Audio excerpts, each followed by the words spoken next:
Comment faire des tractions parfaites? Aujourd'hui, c'est le tuto 100% complet. On va voir tout du placement à l'exécution et les techniques de progression. Donc avant de commencer, assurez-vous de connaître les tractions australiennes. Okay, donc c'est un exercice prérequis important pour commencer à construire vos dorsaux avant de passer à l'apprentissage des tractions. Donc je vous montre rapidement. En fait, vous allez chercher une barre basse. Donc là, c'est des barres de dips, elles sont assez hautes, mais l'idéal, c'est d'avoir une barre vraiment qui vous arrive un petit peu plus sous les pecs au niveau des côtes. Donc là, ça va être un tirage assez haut. En fait, vous vous penchez et vous allez venir voilà, faire un tirage, donc barre au niveau de la poitrine. C'est vraiment l'exercice de base pour vous construire un dos avant de passer au plus gros, c'est-à-dire les tractions. Donc pour ce qui est du placement, on va commencer par voir la position des omoplates et des épaules. Donc comme sur les dips, on va chercher à abaisser les épaules. On va venir serrer les omoplates. Vous avez sûrement déjà entendu parler de cette consigne. Où en fait, c'est un abaissement scapulaire. Donc coude tendu, on cherche à baisser et à resserrer les omoplates. Et on pense à avoir en plus une rotation externe. Donc comme si vous voulez en fait casser la barre et tourner vos pouces vers l'extérieur. En fait, ça va créer de la force de rotation qui va stabiliser vos épaules et vos omoplates, ce qui fait que vous allez pouvoir par la suite générer plus de force. Donc concrètement sur la barre, ça donne quoi? Donc prise légèrement plus large que les épaules pour une prise pronation. Vous pouvez passer votre poignet vraiment au-dessus de la barre. Donc c'est ce qu'on appelle le false grip. Et plus vous allez crocheter la barre, passer les poignets au-dessus, plus vous allez avoir de force. Bon, au début, ça devrait le faire. Hein. Vous ne prenez pas la tête avec la prise. Vous laissez suspendre. Vous gainez bien les abdos, super important. Et hop, vous allez commencer par des abaissements scapulaires. Donc ça, c'est ce qu'on appelle des tractions scapulaires. Donc essayez de vraiment sentir l'abaissement des omoplates, plus cette rotation externe. Gardez toujours les coudes bien tendus pour vraiment sentir la rotation et la stabilisation de l'épaule. Et donc ensuite pour l'exécution, on va simplement tirer avec les coudes et passer le menton au-dessus de la barre. Donc abaissement scapulaire, on tire, on passe le menton et on descend. Donc pas obligé de vous laisser tendre, gardez toujours l'abaissement scapulaire, fléchissez juste, gardez une petite flexion de coude. Ok, pas besoin de tendre au max, la rep sera validée. Et donc pour bien faire levier avec le dos, faites comme si vous voulez toucher vos flancs, vos obliques avec le coude pour pouvoir bien activer le dos et faire comme si vous voulez toucher la barre avec le haut des pecs.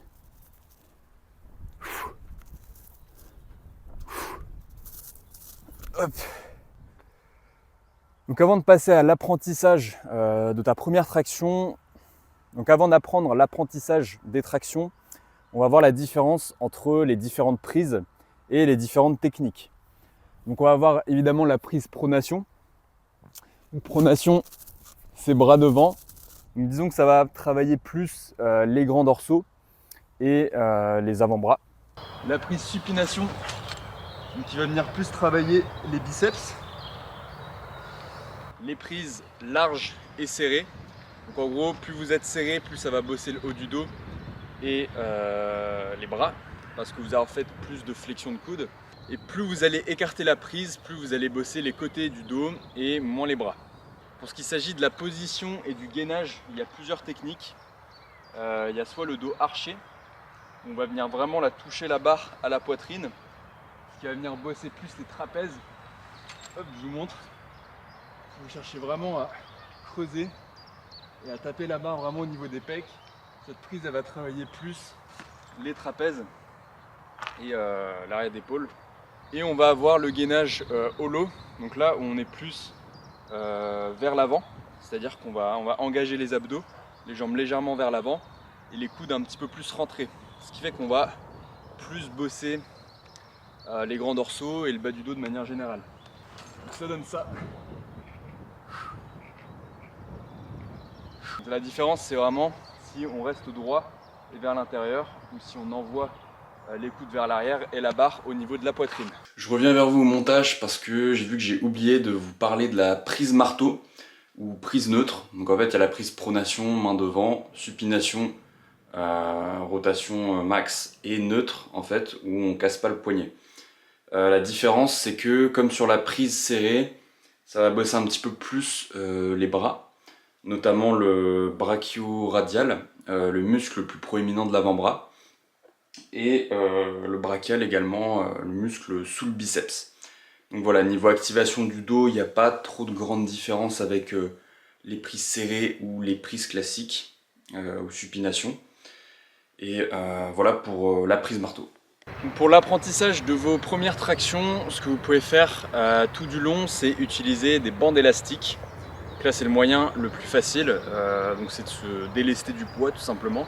Comme ça vous pouvez garder une bonne technique et vous n'êtes pas obligé de passer par soit des techniques ou des exécutions différentes. Là vraiment vous utilisez les tractions comme telles et vous vous délestez, donc c'est assez pratique.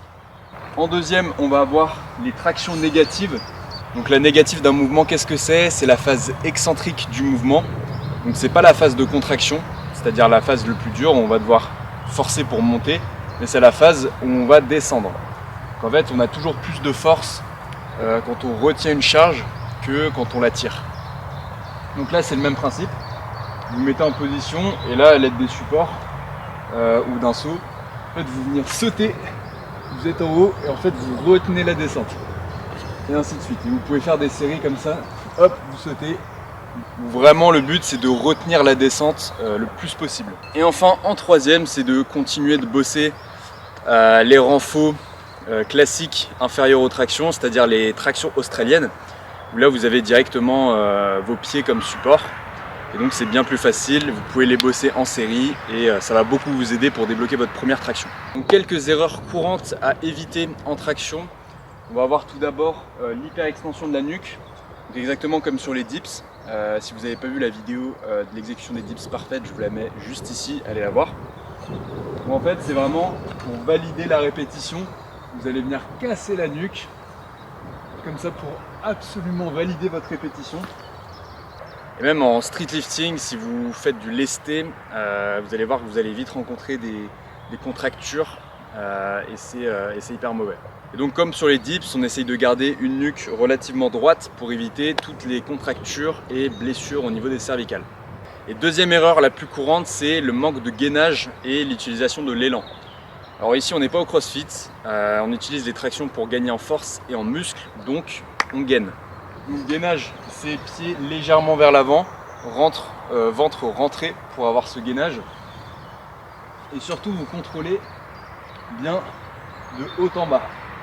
Ok, faut pas que vous sentiez que vous avez un élan. Non, c'est que vous devez contrôler, faire une montée bien verticale sans utiliser de l'élan. Encore une fois, utilisez bien cette rotation externe qui va venir stabiliser vos épaules et donc du coup vous allez réduire en fait le balancier tout simplement, en plus de gagner en force. Donc pas d'hyperextension au niveau de la nuque et des abdos gainés. Donc la première méthode pour augmenter son nombre de répétitions une fois que vous avez votre première traction, ça va être la méthode EMOM. Donc j'en ai déjà beaucoup parlé dans des précédentes vidéos et sur mes réels Instagram. D'ailleurs si vous ne me suivez pas encore sur Instagram, sam.guéguin, allez me suivre. Donc cette méthode elle consiste à faire une série par minute. Donc vous programmez un chrono d'environ 10 à 12 minutes, ça dépend. Et donc chaque minute va y avoir un bip. Au bip vous devez faire une série. Donc forcément vous adaptez la résistance.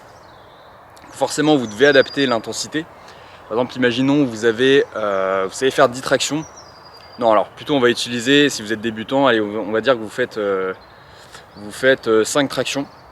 Vous pouvez faire un EMOM de 10 minutes où vous faites une traction par minute par exemple. Donc une rep par minute c'est assez facile, mais vous avez quand même moins d'une minute de temps de repos.